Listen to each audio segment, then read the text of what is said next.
Hoy día estoy particularmente contenta de presentar a Patricia.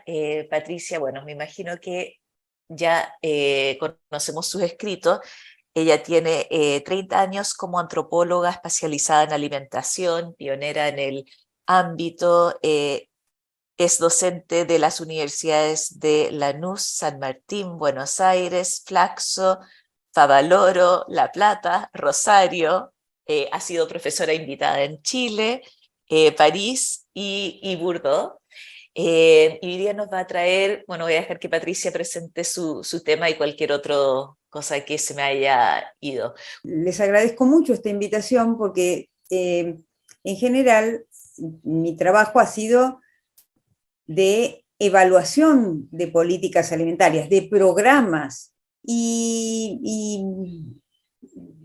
queda muy poco tiempo cuando uno está trabajando en la gestión para la reflexión de las políticas que esos programas se supone que deben operativizar. Primero que nada, me parece importante pensar cómo pensamos la alimentación para pensar esas políticas. Yo adopté una metodología de la complejidad que me lleva a ver el plato, digamos, atravesado de relaciones sociales, porque al plato cae nuestra relación con el medio ambiente, mediatizada por la tecnología.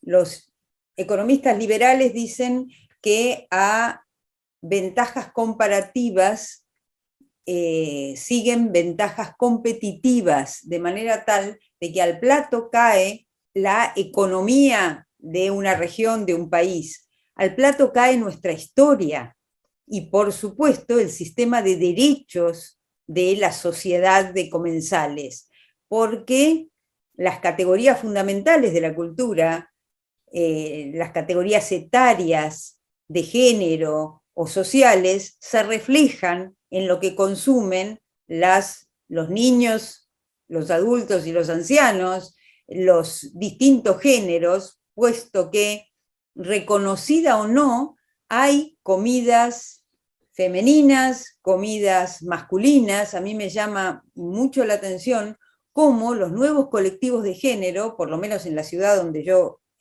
trabajo, han optado masivamente por el vegetarianismo. Incluso hay una nueva categoría que son los flexivegetarianos, la gente que intenta ser vegetariano sin lograrlo en un lugar tan carnívoro como es el área metropolitana bonaerense. Y, por supuesto, al plato cae las diferencias sociales. Los ricos comen distinto que los pobres. Esto nos parece una obviedad porque se ha naturalizado. Y la naturalización es la forma de ocultar justamente las categorías sociales al plato. Y si nosotros vemos el imperio español y cómo a nosotros, a los argentinos, nos tocó en nuestra era colonial, hasta el siglo XIX, la política alimentaria del virreinato del Río de la Plata en realidad dependía de las necesidades de extracción de la metrópoli. A España le había costado mucho salir del feudalismo, así que arma esta unidad productiva, que es la estancia, exclusivamente para la exportación. Por un problema ecológico-demográfico, una extensa estepa herbácea vacía, vacía demográficamente no ocupada, convenía más la ganadería, porque los animales se criaban solos, que la agricultura. La agricultura empieza muy tarde en las pampas. En aquel momento, un folclorista argentino decía que había dos países desde el punto de vista alimentario, y que Córdoba era el ombligo del país. De Córdoba hacia el norte era el país del maíz, donde si uno no tenía cuchara no comía, porque la comida era el guiso. Y esto ocurría porque durante milenios había habido desarrollos agrícolas regionales autosuficientes, pequeños, mientras que en el sur, de Córdoba para el sur, La Pampa y la Patagonia, era el mundo del cuchillo, era el mundo de la carne, dominaba la ganadería, y la ganadería para la exportación de cueros, de cecina, de tasajo. Si uno no tenía cuchillo, no comía. La agricultura era extraña a La Pampa y a la Patagonia, en una por la falta de población, en la otra por el clima. Bueno, nuestras pampas quedaron como grandes productoras de proteínas, ¿no? La ganadería, nuestra ganadería fue quizás las únicas proteínas que vieron los obreros ingleses en el siglo XIX, el famoso concentrado de carne Liebig, que se suponía que cada frasquito tenía 8 vacas. Por supuesto, la apropiación de los alimentos de esta periferia en la cual quedamos era absolutamente desigual, y los sectores más pobres se alimentaban de pan, manteca, con suerte leche, enorme cantidad, litros de infusiones azucaradas, los ingleses té con azúcar y los franceses café azucarado, y los sectores más pudientes, todo lo demás. Desde este momento surge como idea del sentido común, como conceptualización del sentido común, que la política alimentaria se basa en los recursos naturales. Que aquellos estados que estaban en lugares pródigos, en las praderas, en donde se podía cultivar trigo, iban a tener una población bien alimentada, y los países iban a estar rebosantes de riqueza. La política de los recursos naturales, creo que nadie la expresa mejor que el decano de la Universidad de Agronomía y Veterinaria, cuando en 1906, en el discurso de fundación de la universidad, dice que Argentina puede ser el granero del mundo. Esta idea de granero del mundo ha permeado la política alimentaria de Argentina durante 80 años, por lo menos. Porque, y las consecuencias que esto ha tenido han sido tremendas, porque si Argentina era el granero del mundo, si se creía el granero del mundo, si había disponibilidad excedentaria, si se podía exportar grano y carnes, entonces la alimentación se reducía a un problema individual. Es decir, si había comida, el hecho de no comer, el hecho de no de estar desnutrido o hambriento, era un problema individual. A lo sumo familiar en el caso de los niños que no tenían para comer. Entonces, la reducción de lo social a lo individual sacaba la problemática de la órbita del Estado. ¿Y qué es lo que había que hacer?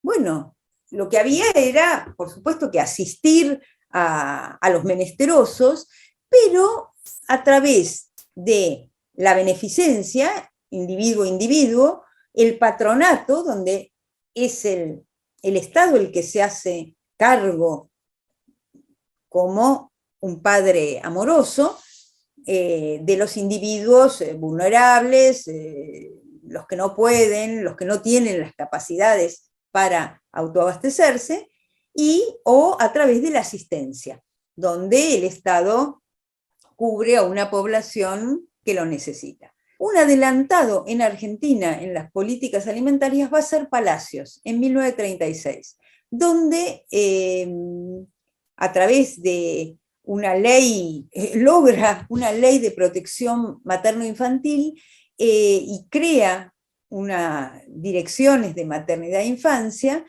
incluso antes de la existencia del Ministerio de Salud, que la va a absorber en el año 51.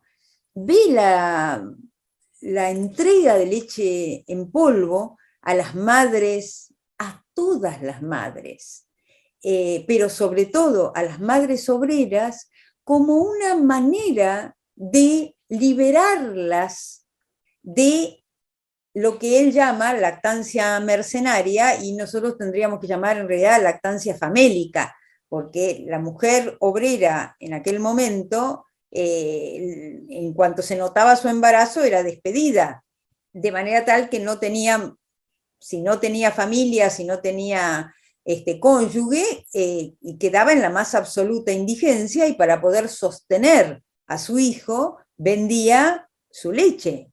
Y para él eso es lactancia mercenaria, para mí en realidad es lactancia desesperada.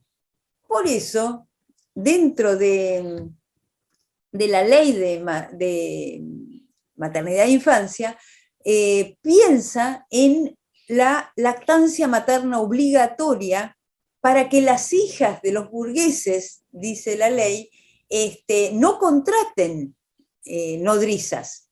Y cuando fuera necesaria reforzar la lactancia, la leche en polvo iba a favorecer, a proveer a las madres.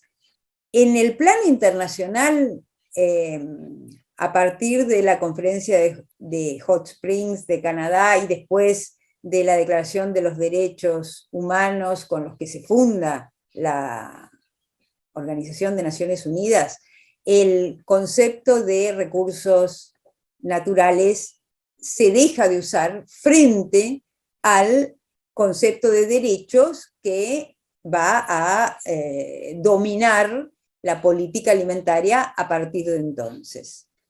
En Argentina, desde el 83, desde el retorno de la democracia, todos los programas dicen estar bajo el paraguas del derecho. Lo cierto es que un programa, para tomar un ejemplo, que llame a sus participantes beneficiarios, en el mismo nombre, no me está hablando de ciudadanos iguales, me está marcando una falta, está marcando una diferencia que el mismo programa estigmatiza. Así que derecho siempre. En la realidad resbala. En la realidad no siempre se hace carne esta política de derechos. Hay otro tema importante, a mi criterio, en las políticas alimentarias argentinas. Hay políticas directas e indirectas. Las políticas directas son los programas alimentarios que vemos todos, pero a mi criterio son más importantes las políticas indirectas, que no están bajo la lupa de nadie. Por eso, muchas veces yo digo que para que haya una verdadera política alimentaria que sea de Estado y sujeta a derechos, tenemos que leer con criterio alimentario y nutricional todas las políticas del Estado, porque políticas indirectas como el manejo del tipo de cambio, que hoy es prioritario en la Argentina, o un sistema impositivo, no solo a los alimentos. Es importante conceptualizar la política, porque así como se piensa, se va a hacer el programa. Si pensamos que la política alimentaria es una política económica, vamos a hablar de disponibilidad, de acceso, de consumo, de retenciones, de subsidios, de impuestos, de producción, de precios. Si pensamos que la política alimentaria está bajo el concepto del derecho, vamos a hablar de necesidades, de pobreza, de capacidades, de falta. Y ahí seguro que nos vamos a inclinar por los programas de prestaciones monetarias o cuasi monetarias. Si pensamos que es una política sanitaria, vamos a hablar de prevención, de atención, vamos a mirar las enfermedades crónicas no transmisibles, la desnutrición, la ventana de los 1000 días, vamos a hacer comedores, vamos a dar prestaciones concretas. si pensamos que son políticas sociales, vamos a hablar de control, perdón, no se habla de control ahora, pero en gran medida todas las políticas alimentarias son políticas de control, porque no hay nada que provoque más agitación social que el hambre, de manera tal de que todos los estados pasados y actuales usan las políticas alimentarias como políticas de control social. Pero parece que es políticamente incorrecto decir esto. Quiero señalar que hoy, desde el punto de vista del sistema alimentario, enfrentamos una crisis global tanto como nacional. En realidad, deberíamos abordar la crisis alimentaria en el planeta Tierra, el cambio climático, la concentración de la riqueza, están devorando el planeta. Esto no es una cuestión de Argentina o Chile o Latinoamérica, no es una cuestión nacional o continental. Hoy el sistema agroalimentario mundial está en crisis. Y es una crisis paradojal porque hay más alimentos que los que se necesitan. Es una crisis estructural porque se da a nivel de la producción, de la distribución y del consumo. Todas las áreas están cuestionadas. Y es una crisis terminal porque si seguimos produciendo, distribuyendo y consumiendo nuestros alimentos como hasta ahora, sin introducir cambios en la dinámica de este sistema, ya no sirve con segregar diferencias, ya no sirve con controlar grandes masas de población. Está en crisis la sustentabilidad del planeta, queda un 15% de tierra virgen en el planeta Tierra. Hemos desertizado los océanos, por eso hoy el 60% de los peces vienen de criaderos. Tenemos que actuar ya porque el sistema agroalimentario mundial está en crisis, hasta el punto que Naciones Unidas saca la iniciativa 3030, que es tratar de resilvestrizar grandes áreas para el 2030. La manera como estamos produciendo nuestros alimentos, distribuyéndolos y consumiéndolos no es sustentable. Y no es sustentable porque se ha optado por un modelo de producción extractivista que mira exclusivamente la ganancia, que mira exclusivamente el rendimiento.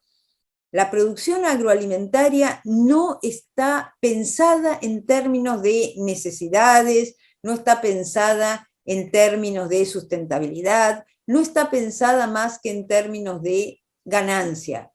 Por eso, después de la Segunda Guerra Mundial, cuando los países europeos reconstruyen su sistema agroalimentario, lo basan exclusivamente en granos y leche, que es después el modelo que exportan, no en productos frutihortícolas. Nosotros somos deudoras de esa carencia que impusieron los europeos al resto del mundo. Su hambre hambrió al planeta. La distribución hoy pasa por una crisis de equidad porque los alimentos son mercancías, excepto en algunos lugares muy aislados, los alimentos no se producen para comer, se producen para vender, de manera tal de que no cubren necesidades humanas, cubren flujos de mercado. Los alimentos llegan al 90% de los habitantes de este planeta a través de la capacidad de compra. Y si llegan a través de la capacidad de compra, no importa la necesidad, lo que importa es la ganancia. Son buenos para vender antes que buenos para comer. Hemos optado por una economía de mercado en la cual los alimentos son mercancías. Y si son mercancías, va a comer aquel que tenga para comprar.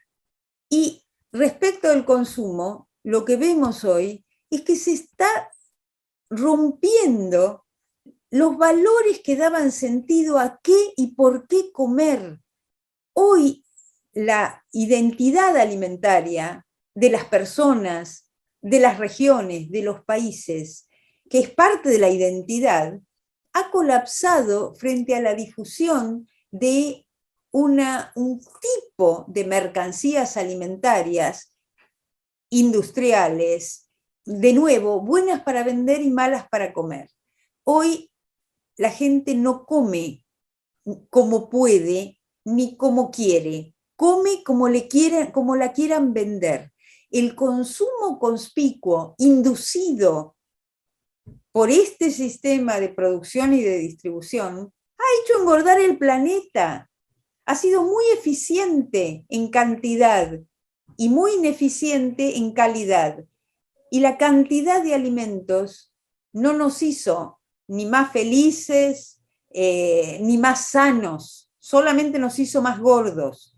Hay que modificar las bases inducidas, construidas del gusto de mercado industrial y recuperar la identidad alimentaria. Obviamente, miren a lo que se enfrenta la política mundial y nacional, que además deben ser coherentes, porque problemas complejos no tienen soluciones simples. Y este es un mundo donde lo local y lo global se interpenetran, por eso se creó esa horrible palabra de problemas locales. Pero de verdad, las soluciones tienen que tocar simultáneamente lo local y lo global, porque de hecho las maneras de producir, distribuir y consumir están globalizadas. Bien, resumiendo, problemas complejos no tienen soluciones simples, llamamos políticas a las acciones, la política alimentaria no es política, es a la vez técnica, y la tensión entre la técnica y la política en la manera de operativizar las políticas alimentarias es permanente. Y en vez de estar divorciados deberíamos estar tirando para el mismo lugar. En Argentina, así como no hay un proyecto de país, no hay un proyecto de política alimentaria. Y al contrario, lo que encontramos son discursos contradictorios con las prácticas, emergencias que se perpetúan, se habla de derechos pero se toma en cuenta necesidades, son políticas cortoplacistas, generalmente asistencialistas, en búsqueda de resultados rápidos, que son exactamente lo contrario de una política de Estado alimentaria que tiene que mirar con una profundidad temporal importante, no va a dar resultado en 4 años. Las políticas actuales son fragmentadas, poco transparentes, con presupuestos insuficientes. Desgraciadamente los diseños están basados en datos escasos e indirectos, con bastante poca producción de datos serios, ni que hablar que acá se llegó a intervenir el Instituto Nacional de Estadísticas y Censos para dibujar las estadísticas, y son políticas clientelares, y el clientelismo es lo contrario del derecho, que tiende siempre a la autonomía. Algo que normalmente se ve es que las políticas alimentarias argentinas están enfocadas a los actores principales, ya sean los participantes o los agentes gubernamentales, y no ven los actores secundarios, no miden la incidencia de la industria, por ejemplo, en los programas de asistencia directa, no miran las burocracias administrativas, provinciales, los agentes, las burocracias locales, ya sea para ayudar o para inhibir las acciones. Yo creo que las políticas alimentarias argentinas, así como están, no gana la población, no gana el Estado, es el mercado el que gana, que ha logrado vivir de los pobres, ha logrado a través de políticas de asistencia directa tener una población contenida, y a través de las políticas de subsidios monetarios o cuasi monetarios que sigan consumiendo dentro de un mercado alimentario creado para ellos, un mercado de segundas marcas o de marcas del distribuidor.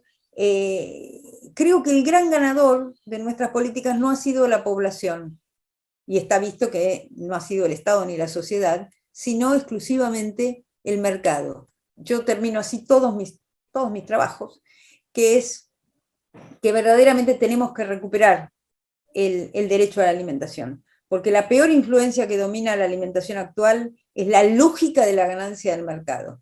Tenemos que recuperar el derecho, como lo conciban, como seguridad, como soberanía, como seguridad con soberanía, y esto no es solo una posición ética, esto es una conceptualización teórica. Después del PIDESC, después de la Observación General 12, esto es una conceptualización teórica y es una metodología. El derecho a la alimentación puede servirnos como posición ética, como conceptualización teórica y como metodología. Tenemos que introducir otros valores que no sean el valor ganancia del mercado. Tenemos que, porque el valor ganancia del mercado, permeando el sistema agroalimentario, el sistema económico-político, está convirtiendo el planeta en un shopping, pero en un shopping para pocos, y se termina. Esto no es sustentable. Creo que el camino es producir nuestra comida con sustentabilidad, distribuirla con equidad y consumirla en comensalidad. Muchas gracias.